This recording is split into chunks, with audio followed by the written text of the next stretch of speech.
പല പ്രമുഖ പെർഫ്യൂം ബ്രാൻഡുകളും അവരുടെ പെർഫ്യൂമുകളുടെ പരസ്യത്തിൽ അതിന്റെ ക്യാരക്ടർ എന്താണ് എന്ന് കാണിക്കാൻ വേണ്ടിയിട്ട് അതിനെ റെപ്രസെന്റ് ചെയ്തുകൊണ്ട് top note, middle note, base note എന്ന 3 വിഭാഗത്തിലായിട്ട് അതിന്റെ ക്യാരക്ടർ എന്താണ്, പൂടി നോട്ടാണോ, ഫ്രൂട്ടി നോട്ടാണോ, ഫ്ലോറൽ നോട്ടാണോ എന്ന് മെൻഷൻ ചെയ്യാൻ വേണ്ടിയിട്ട് ഫ്ലോറൽ നോട്ടാണെങ്കിൽ ഏത് പൂവാണ്, ഫ്രൂട്ടി നോട്ടാണെങ്കിൽ ഏത് പഴങ്ങളാണ്, അങ്ങനെ ഓരോന്നും മെൻഷൻ ചെയ്യാറുണ്ട്. നമുക്ക് പരസ്യങ്ങളിൽ കാണാൻ സാധിക്കും. Top note, middle note, base note എന്ന് പറഞ്ഞിട്ട് കുറെ ഇൻഗ്രീഡിയൻസിന്റെ പേരുകളുണ്ടാവും. നമുക്ക് ആ പർട്ടിക്കുലർ അതിൽ മെൻഷൻ ചെയ്തിരിക്കുന്ന ആ ഇൻഗ്രീഡിയൻസിനെ നമുക്ക് ഒരു പ്രത്യേക അനുപാതത്തിൽ ചേർത്ത് കഴിഞ്ഞാൽ ആ പെർഫ്യൂമിനെ റിക്രിയേറ്റ് ചെയ്യാൻ പറ്റുമോ എന്ന് ചോദിക്കാറുണ്ട്.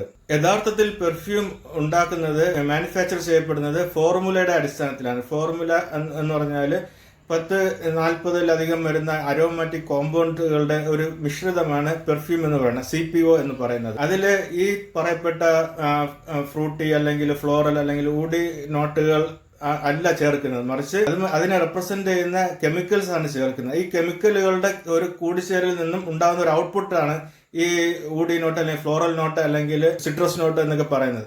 യഥാർത്ഥത്തിൽ ഇതിനെ മുന്നിൽ വെച്ചുകൊണ്ടല്ല പെർഫ്യൂം ക്രിയേറ്റ് ചെയ്യപ്പെടുന്നത്. പെർഫ്യൂം ക്രിയേഷനിൽ വരുന്ന ഒരു ഔട്ട്പുട്ടാണ്. ഔട്ട്പുട്ടിനെ അവര് നമുക്ക് മനസ്സിലാക്കാൻ വേണ്ടിയിട്ട് ഇങ്ങനെ മെൻഷൻ ചെയ്യുന്നതാണ് ഇതിന്റെ ഒരു അടിസ്ഥാനം. അതുകൊണ്ട് തന്നെ നമുക്ക് ഈ top note, middle note, base നോട്ടിൽ പറയപ്പെടുന്ന ഇൻഗ്രീഡിയൻസിനെ മിക്സ് ചെയ്ത് കഴിഞ്ഞാൽ ഈ ആക്ച്വൽ ആയിട്ടുള്ള പെർഫ്യൂമിനെ നമുക്ക് റിക്രിയേറ്റ് ചെയ്യാൻ പറ്റും.